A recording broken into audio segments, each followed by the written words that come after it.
오늘 주신 하나님의 말씀은 마태복음 6장 9절에서 13절까지의 말씀입니다. 그러므로 너희는 이렇게 기도하라. 하늘에 계신 우리 아버지여, 이름이 거룩히 여김을 받으시오며 나라가 임하시오며 뜻이 하늘에서 이루어진 것 같이 땅에서도 이루어지이다. 오늘 우리에게 일용할 양식을 주시옵고 우리가 우리에게 죄 지은 자를 사하여 준 것 같이 우리 죄를 사하여 주시옵고 우리를 시험에 들게 하지 마시옵고 다만 악에서 구하시옵소서. 나라와 권세와 영광이 아버지께 영원히 있사옵나이다. 아멘. 오늘은 주기도문 우리가 같이 깊이 생각해 보는데 네 번째 시간입니다. 이름이 거룩히 여김을 받으시오며 라고 하는 이 기도의 문구가 어떤 뜻인가 하는 것을 생각해 보도록 하겠습니다. 조금 우리 한글 성경의 번역이 조금 어렵습니다.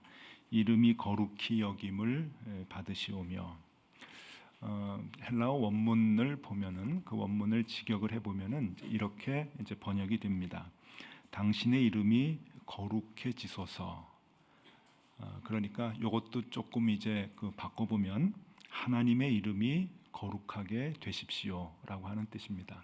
하나님의 이름이 거룩하게 되면 좋겠습니다. 하나님의 이름이 거룩하게 되십시오라고 하는 뜻이죠. 그래서 조금 그 내용이 변하지 않은 선에서 우리말로 번역이 된 공동 번역을 보면은 이렇게 좀 쉽게 번역이 되어 있습니다. 온 세상이 아버지를 하나님으로 받들게 하소서. 아주 좀 쉬운 의미죠. 온 세상이 아버지를 하나님으로 받들게 해 주십시오라고 하는 뜻입니다.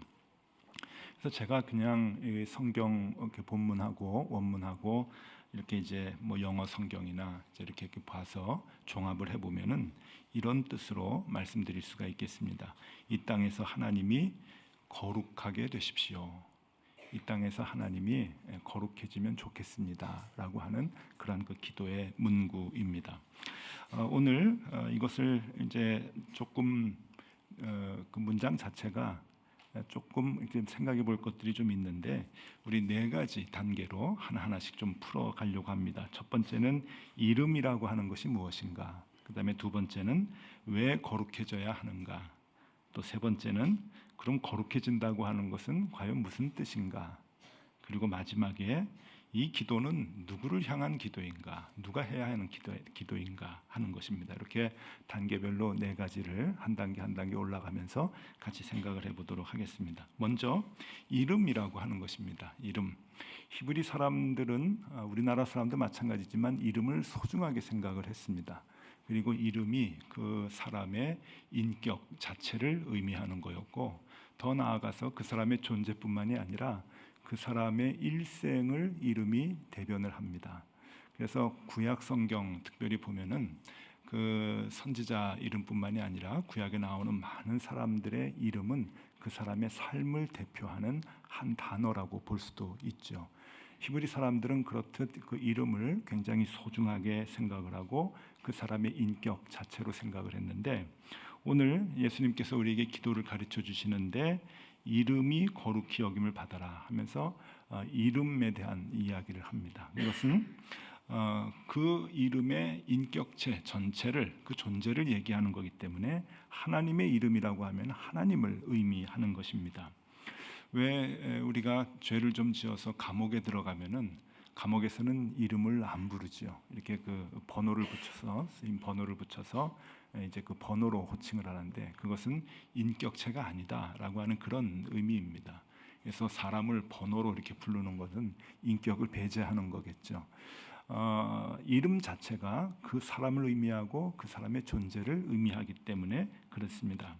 그래서 시편 9편 10절에 보면은 여호와여 주의 이름을 아는 자는 주를 의지하오리니 이는 주를 찾는 자들을 버리지 아니하십니다. 주의 이름을 의지한다라고 얘기를 합니다. 이게 이제 히브리 사상인데요. 주의 이름을 의지하는 것은 조금 전에 설명드렸듯이 주 자체입니다. 주님이죠. 하나님이죠. 하나님의 존재 자체이기 때문에 그 하나님을 의지하는 겁니다. 그래서 성경에 보면은 주의 이름 이제 이런 그 표현들이 굉장히 많이 있는 거죠.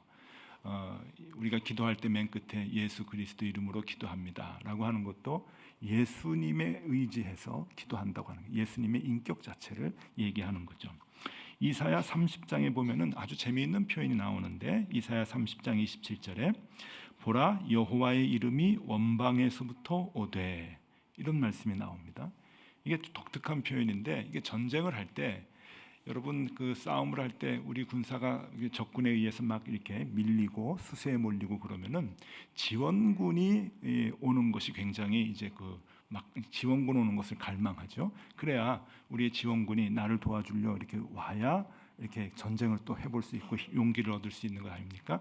지금 이스라엘 백성이 싸움을 하고 있을 때 하나님께서 오신다는 거예요. 먼 곳에서부터 하나님이 오신다라고 하는 것을 보라 여호와의 이름이 원방에서부터 온다라고 하는 그러한 뜻을 이렇게 기록을 하고 있는 거죠. 표현을 하고 있는 거죠. 이렇듯 하나님의 이름 여호와의 이름은 하나님이 오신다라고 하는 그러한 뜻이 된다는 것입니다.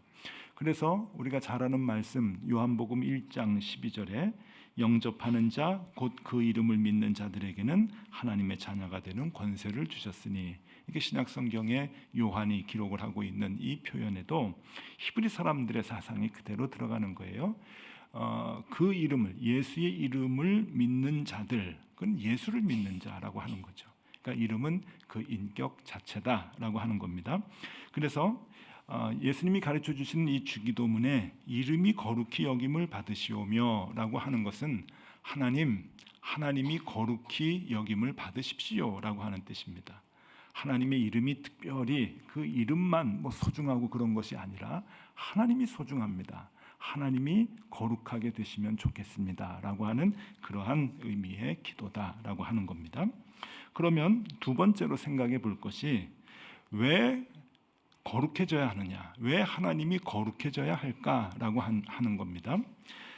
여기에는 우리가 달리 깊이 생각해 볼 만한 여지가 없습니다. 왜냐하면 이건 하나님의 명령이기 때문에 그렇습니다. 하나님은 하나님을 우리에게 나타내실 때 나는 거룩한 자다라고 나타내시고 또 이스라엘 백성들에게 오늘 우리에게도 적용이 되는 거죠. 우리들에게 이스라엘 백성들에게 뭐라 이제 명령을 하시냐면은 내가 거룩해지도록 너희가 애써라 그런 말씀을 하십니다.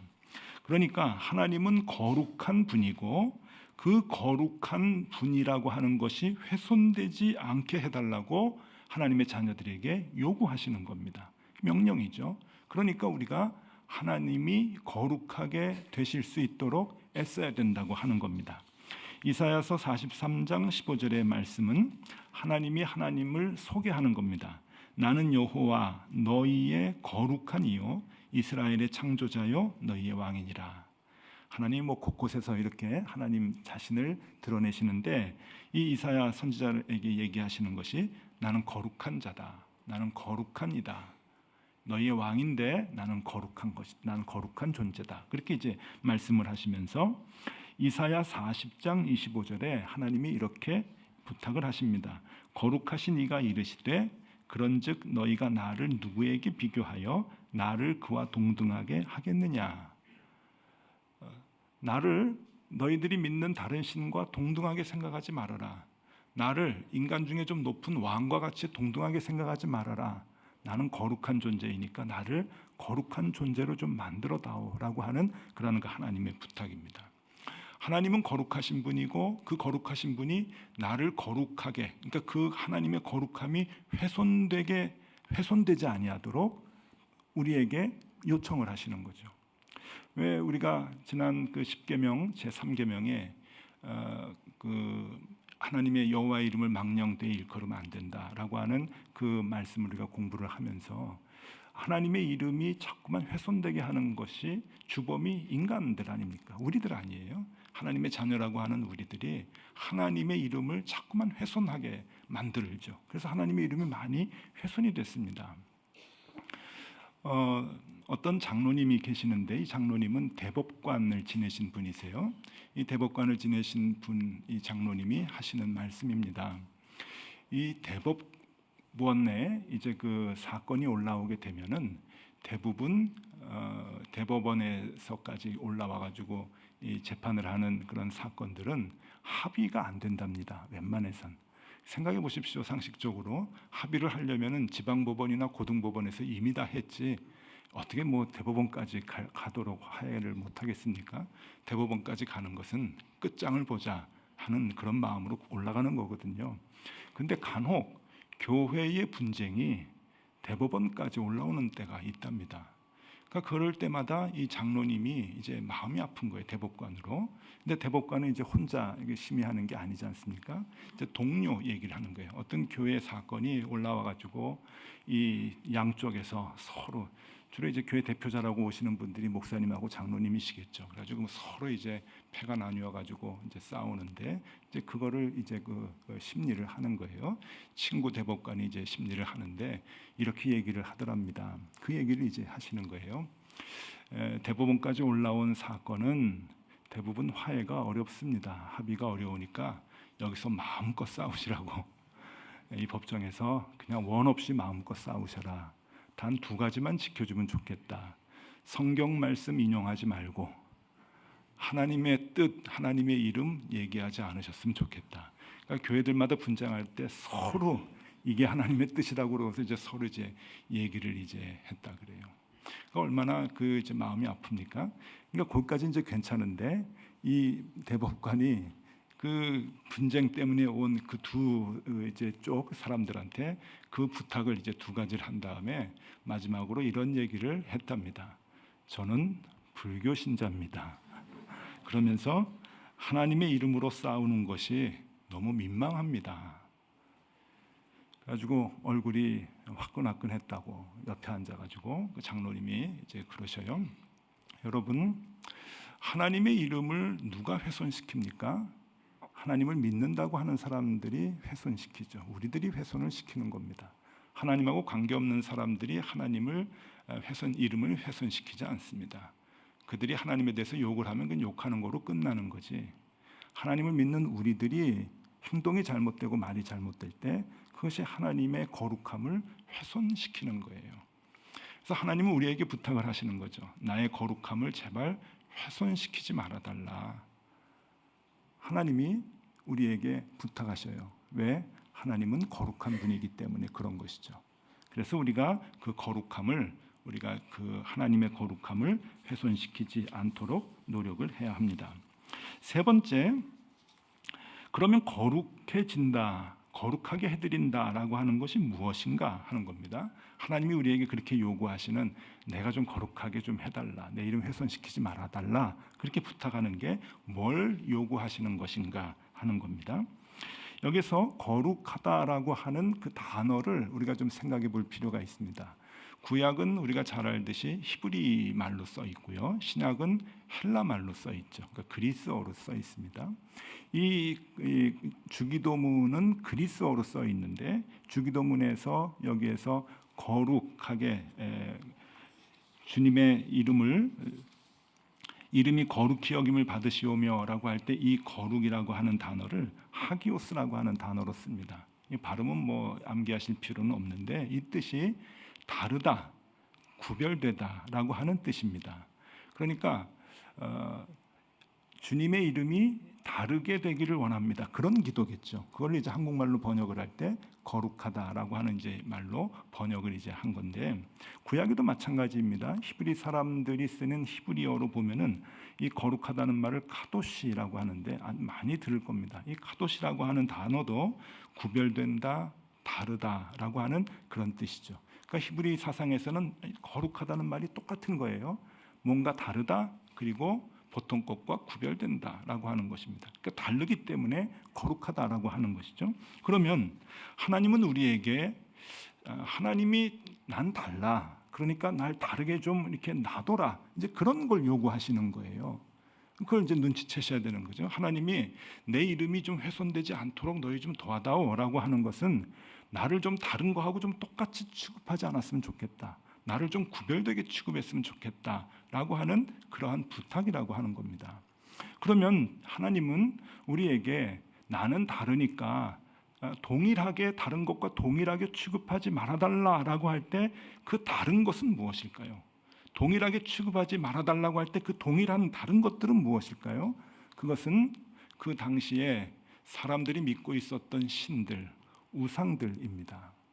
그 중동 지역에서 많은 사람들, 이방 백성들이 믿었던 신들, 그리고 이스라엘 사람들조차 하나님을 외면하고 많은 이방 신들을 섬겼는데 그 신들하고 나는 다르니까 그 신들하고 나를 좀 구별시켜 다오라고 하는 그 부탁을 하는 거죠. 그러니까 십계명에 우상을 섬기지 말라고 하는 것과 같은 맥입니다. 이것이요. 그러면 다른 우상이라고 하는 게 뭡니까? 다른 신이라고 하는 것은 사람이 만든 신이에요. 사람이 만든 신이라고 하는 것은 무엇인가 하면은 사람의 관심을 풀어주기 위해서 만든, 필요에 의해서 만든 신이라는 것을 의미하는 거죠. 여러분, 사람의 필요로 하는 것들이 뭡니까? 사람의 필요로 한, 사람이 풀 수 없는 문제를 풀기 위해서 사람이 만든 신이라고 하는 게 무엇일까요? 조금 저급한 것은 돈이 필요합니다. 돈 주세요. 그러면 돈 주는 신이에요. 내가 건강을 좀 잃었는데 건강 주세요. 그러면 건강을 이제 주는 신. 그렇게만 신을 생각을 하면은 이건 조금 그 급수가 좀 낮죠. 근데 조금 단수가 높으면은요, 죽음에 관해서 그리고 인간의 고통에 관해서 묻는 거예요. 이걸 고등 종교라고 얘기를 하죠. 인간의 죽음과 인간의 고통도 사람의 관심이거든요. 그러니까 그런 것을 풀기 위해서, 그 두려움에서 벗어나기 위해서 사람들은 종교를 만들어요. 그래서 조금 수준이 낮은 종교이든 수준이 높은 종교이든 사람들은 사람들이 그 필요에 의해서 종교를 만들어서 그 신에게 기도를 합니다. 그런데 하나님은 그러지 말라는 거예요. 나는 그들하고 다르다. 즉 나는 사람들이 만든 신이 아니야. 나는 땅에 있는 신들하고 다르다. 그러니까 나를 그냥 하늘에 놔두렴. 하늘에 계신 아버지라고 너희들이 불렀으니까 나를 그냥 하늘에 놔두렴. 하늘에 논다고 하는 것이 무엇입니까? 우리는 자꾸 하나님을 땅으로 끄집어 내리려고 하는데 하늘에 두라고 하는 것이 무엇입니까? 하늘로 두어서 구별되게 해달라고 하는 것이 무엇입니까? 그것은 땅의 가치관으로 살아가지 말고 하나님의 기준과 하나님의 가치관이 있다고 하는 거예요. 그 하나님의 기준과 하나님의 가치관으로 너희들이 살 때 하나님이 구별된다라고 하는 것을 얘기하고 계시는 거죠. 여러분, 삶과 죽음의 문제, 행복과 성공의 문제, 고통의 문제, 잘 살고 못 사는 문제, 이 기준들이 사람들에게 있습니다. 땅의 기준이 있어요. 그 땅의 기준을 가지고 우리가 울고불고 하면서 살아가는데 하나님께서는 그것을 가지고 살아가지 말고 하늘의 기준이 있다고 하는 것을 우리에게 얘기하시는 거예요. 하나님이 제정하신 삶과 죽음의 기준이 있는 것이고 하나님이 만들어 놓으신 행복의 기준이라고 하는 것이 있는 것이고 하늘의 기준이 성공과 고통과 잘 살고 못 사는 것에 대한 하늘의 기준이 분명히 있는 것이에요. 우리가 그 기준을 믿고 그 기준을 의지하면서 하나님을 향해서 기도하는 것이 하나님을 하늘에 두는 거죠. 근데 우리는 자꾸 하나님을 땅으로 끌어내리려고 해요. 땅으로.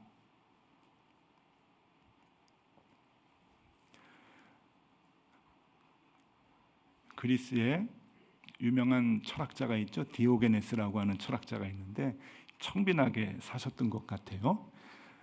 대쪽같이 이렇게 사셨는데 너무 유명하고 명성이 높아서 알렉산더 대왕이 가가지고 디오게네스를 만났다는 거 아닙니까? 우리 잘 아는 내용이잖아요.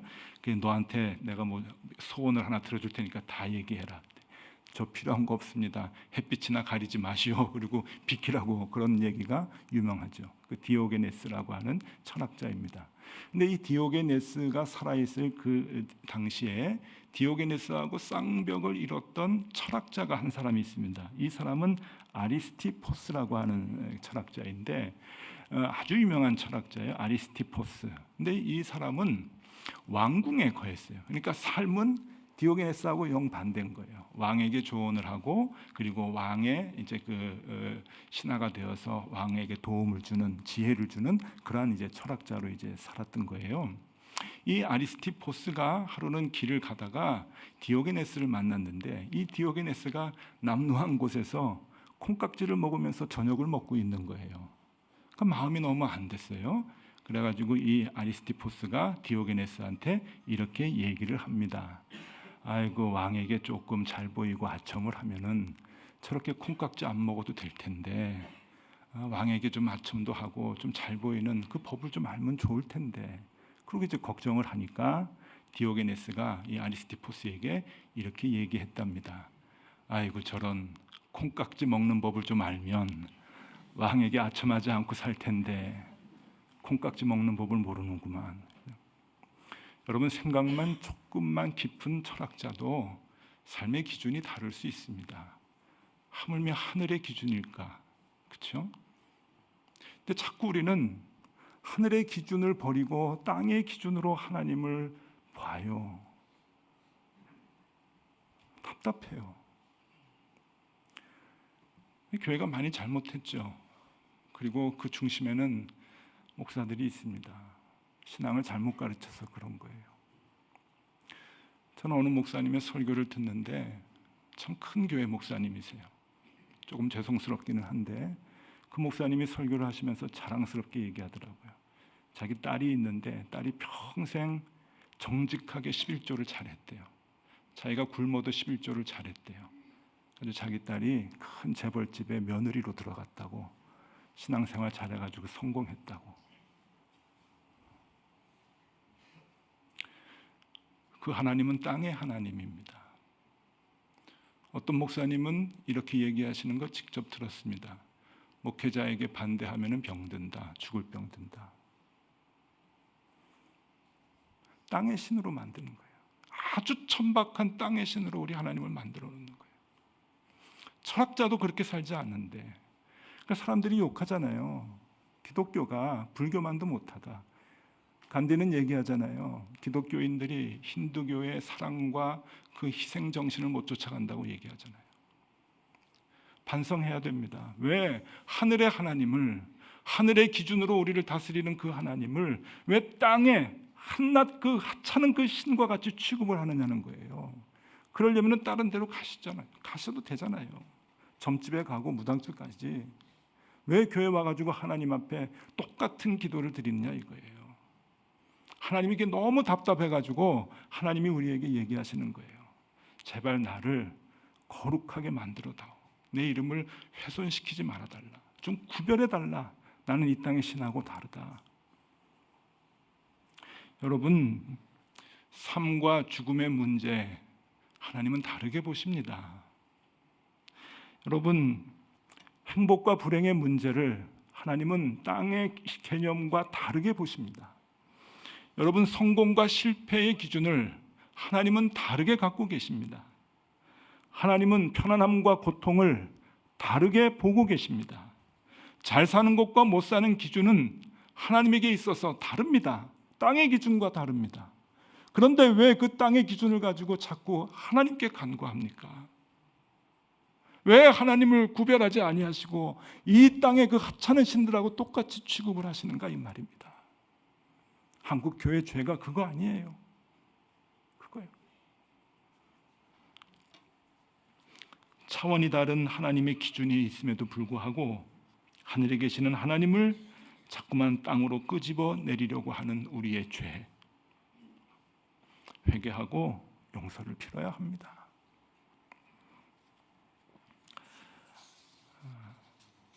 그래서 네 번째 생각할 것은 이 기도는 누구를 향한 기도인가?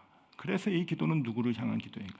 이게 오늘 설교에서 가장 중요한 부분인데, 문장을 보면은 하나님께 향한 기도 같아요. 이름이 거룩히 되면 좋겠습니다. 그러니까 하나님 알아서 거룩하게 되십시오. 뭐 그렇게 기도하는 것 같지만 아니에요. 이건 사람이 할 수밖에 없는 일이거든요. 하나님은 보이지 않으시니까. 또 우리한테 부탁을 하신 거기 때문에. 그래서 이 기도는 이름이 거룩히 여김을 받으십시오라고 하는 이 기도는 우리를 향한 기도인 거예요. 하나님, 우리가 그 일을 감당할 수 있도록 우리에게 용기를 주십시오. 힘을 주십시오. 하나님, 땅의 기준을 버리고 하늘의 기준으로 살아가는 것이 하나님의 이름을 높여드리는 건데, 거룩하게 해드리는 건데 그렇게 사는 것이 쉽지 않습니다. 그러니 하나님, 우리에게 용기를 주십시오라고 기도하는 거예요. 우리를 향해서 기도하는 거예요. 그 힘을 달라고. 우리가 드러내지 않으면 그 누가 드러냅니까? 세상의 기준으로 우리가 신앙생활하면은 하나님은 천박해지는데 하나님을 거룩하게 구별하기 위해서 우리가 희생을 감수해야 되는 거예요. 왜? 세상의 기준하고 다르기 때문에. 그래서 때로는 희생이 필요하고 때로는 낮아져야 되고 그리고 때로는 십자가를 져야 되고 때로는 우리가 손해를 봐야 되는 일들이 있는 거예요. 그래야 하나님의 거룩하심과 하나님의 높으심이 드러나기 때문에 그런 것이죠. 요한일서 4장 12절입니다. 어느 때나 하나님을 본 사람이 없으되 만일 우리가 서로 사랑하면 하나님이 우리 안에 거하시고 그의 사랑이 우리 안에 온전히 이루어지느니라. 하나님 보이지 않으시니까 우리가 드러낼 수밖에 없어요. 우리가 세상의 기준을 가지고 하나님께 기도하면 하나님은 이 세상에 하찮은 신이 되는 거예요. 그냥 그런 신이 되는 거예요. 그러나 우리가 하늘의 기준을 가지고 신앙생활해 나가면 우리로 인해서 하나님은 존귀해지시는 거죠. 거룩하게 구별되시는 거예요. 그래서 마태복음 5장 16절에 주님은 이렇게 얘기하십니다. 이같이 너희 빛이 사람 앞에 비치게 하여 그들로 너희 착한 행실을 보고 하늘에 계신 하나님께 영광을 돌리게 하라. 우리의 행실을 통해서 하나님을 볼 수밖에 없잖아요. 우리의 행실의 기준이 어디인가 사람들이 봅니다. 간절히 아주 자세하게 봅니다. 우리는 이제 장로교인데 요즘은 교단 개념이 이렇게 그렇게 이렇게 중요하진 않지만 그래도 장로교회 개혁교회다 그러면은 장로교, 감리교, 성결교 다 이제 개혁교회 뿌리죠. 그 개혁의 시작이 이제 칼빈 선생님이라고 볼 수가 있어요. 루터, 칼빈 그렇게 이제 얘기를 하는데 칼빈은 이 기도 이름이 거룩히 여김을 받으시오며라고 하는 이 기도를 이렇게 이제 해석을 합니다. 칼빈이 이제 주석을 다 썼거든요. 이 성경을 이렇게 이제 해석을 해요. 하나님을 믿는 우리들을 통하여 하나님의 거룩하심이 드러내게 해달라고 기도하는 것이다. 한 번 더 읽어드릴게요. 하나님을 믿는 우리들을 통하여 하나님의 거룩하심이 드러나게 해달라는 간구이다. 우리가 하나님의 이름을 거룩하게 드러내야 된다 하는 그 책임을 우리에게 얘기해주고 있습니다. 여러분 이제 그 말씀은 다 마쳤는데 몫은 여러분들의 몫입니다. 생활 속에서 여러분들이 어떤 기준을 가지고 생활을 하시는가에 따라서 하나님이 이 땅에 천박한 신도 되고 구별되어 거룩한 신도 됩니다. 좋은 예를 여러분들에게 하나 말씀을 드리고 오늘 설교를 마무리 짓겠습니다. 이제 내일이면은 6.25 전쟁도 이제 기념일도 이제 있는데 지난 며칠 전에 그러니까 6월 20일은 세계 난민의 날입니다. 지금 제주도에 와 있는 예멘 난민 때문에 사회가 좀 시끌시끌하죠. 유엔 난민 기구가 요청한 예멘 난민 신청에 많은 사람들이 반대를 하고 있습니다. 반대하는 건 괜찮다, 그럴 수 있겠다 생각하는데 난민 수용을 반대하는 청와대 국민청원이 엿새 만에 30만 명이 됐습니다. 그래서 청와대가 어떻게 하든지 지금 이제 답을 내야 되는 때인데 제가 안타까워하는 것은 기독교인들도 반대를 해요. 참 마음이 아파요. 기독교인들은 무슬림이 들어온다고 그 난민들이 이슬람의 아주 고도의 훈련을 받은 선교사들이 위장을 해서 들어온다 하는 이 헛소문을 이제 퍼뜨리는데 참 마음이 좀 아픕니다. 그래서 제가 좀 조사를 해봤더니 지금 제주도에 들어와 있는 난민이 561명이고 그 중에 국제난민기구를 통해서 한국에 난민 신청을 한 사람이 549명입니다. 많다면 많지만 그렇게 많은 숫자는 아닙니다. 예멘이 지금 내전으로 인해서 오래도록 사람들이 많이 죽고 힘들어하고 있는데 예멘 그 내전으로 인해서 자국의 난민들, 그러니까 예멘 국가 안에서 지금 피난을 가가지고 보호를 받고 있는 난민이 200만 명이고요. 그리고 죽음을 이제 어떻게 죽지 않기 위해서 자기 나라를 탈출해가지고 육로로 혹은 배를 타고 해외로 이제 난민 신청을 하기 위해서 흩어진 사람이 28만 명입니다. 이 28만 명 중에 549명은 0.4%입니다. 그 사람들이 지금 제주도에 와서 난민 신청을 하고 있는데 그렇게 반대를 하는 거예요. 교회들까지. 그래서 제가 오늘 이 설교를 준비하면서 마음이 조금 아팠습니다. 여러분, 교회는 그러면 안 됩니다. 교회는 그러면 안 돼요. 제주도지사가 크리스찬이죠. 원희룡 지사님이 독실한 크리스찬입니다. 안수 집사님이시죠. 형님은 목사님이고 제주도에서 목회하시는 분입니다. 좀 기대를 하는데 얼마 전에 제주도가 이 부담을 다 떠안아서는 안 된다라고 얘기를 하셨더라고요. 조금 아쉬운 마음이 있어요. 중앙정부에서 예산을 좀 줘야 된다, 뭐 그런 뜻이겠죠. 근데 여러분, 이때는 대포가 있어야 됩니다. 중앙정부에서 돈 안 주면 제주도가 책임지겠습니다. 그래야 돼요. 우리는 세상의 기준하고 같으면 안 됩니다. 하나님은 우리에게 얘기하셔요. 한국 사회가 반대하는 것도 옳지 않지만 교회가 반대하는 것은 더 이해가 가지 않는 거죠. 왜냐하면 고아와 과부와 나그네를 영접하라는 하나님의 명령에 이건 반대되는 것 아닙니까? 하나님을 믿는다고 하는 사람들이 그 반대하면 안 되죠. 또 아셔야 됩니다. 유엔 난민기구는 6.25 한국전쟁의 피난민과 고아들을 위해서 만들어진 기구예요. 우리가 첫 수혜자라는 거예요. 우리가. 근데 수혜를 다 받아놓고 이제 조금 배불리 산다고 왜 어려운 사람들을 외면합니까? 여러분 지금 세상은 글로벌 세상이에요. 여러분들 다 외국 다니시고 여행 다니시고 외국 살아보셔서 아시잖아요. 이렇게 섞여서 살지 않는 나라가 우리나라예요.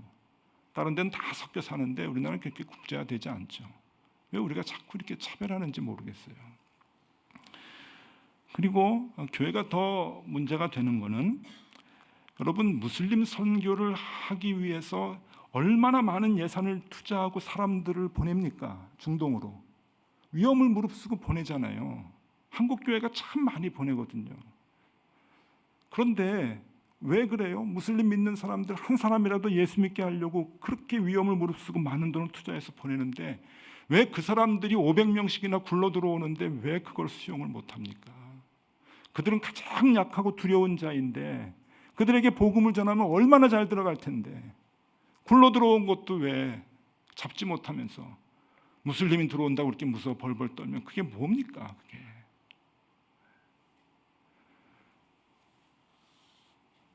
제가 교회가 작아져가지고 힘이 없는데 높은 뜻 정의교회만 담임했더라도 좀 힘이 있었거든요. 그래서 다른 큰 교회들한테 요청하려고 막 그런 마음이 드는 거예요. 500명이면 500개 교회가 한 가정씩 책임지자. 500명이면 한 가정으로 한 200가정, 300가정 안 되겠어요? 한 가정씩 잘 불러다가 교회에서 뭐 일 조금 시키고 공부시키고 애들 한국말 가르쳐주고 왜 그런 생각 못 할까요? 마음이 아파요. 왜 그런지 아십니까? 계산이 빨라서 그래요. 계산은 땅의 생각이에요. 우리가 모든 일들을 다 땅의 생각으로 땅의 기준으로 하니까 하나님이 우리를 통해서 자꾸 천박해지는 거예요. 한국교회를 통해서 하나님은 그냥 이 땅에 별 볼 일 없는 신이 되고 마는 거예요. 하나님을 믿는 사람들을 통해서 한국 사회는 하나님을 우습게 보는 거잖아요.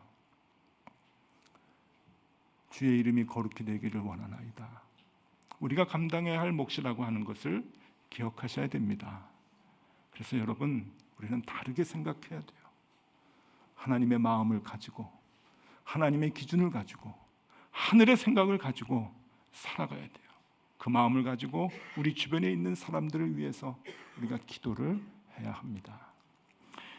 이 이름이 거룩히 여김을 받으시오며 이 기도에 대한 참뜻을 늘 마음에 새기셔서 주기도문을 암송할 때마다 그 마음이 우리의 삶에 실천적으로 이렇게 나타나기를 간절히 소망합니다. 기도하겠습니다. 하나님, 우리의 천박한 죄로 인하여 하늘의 거룩하신 하나님은 그저 이 땅의 다른 신들과 똑같은 하나의 신이 되어버리고 말았습니다.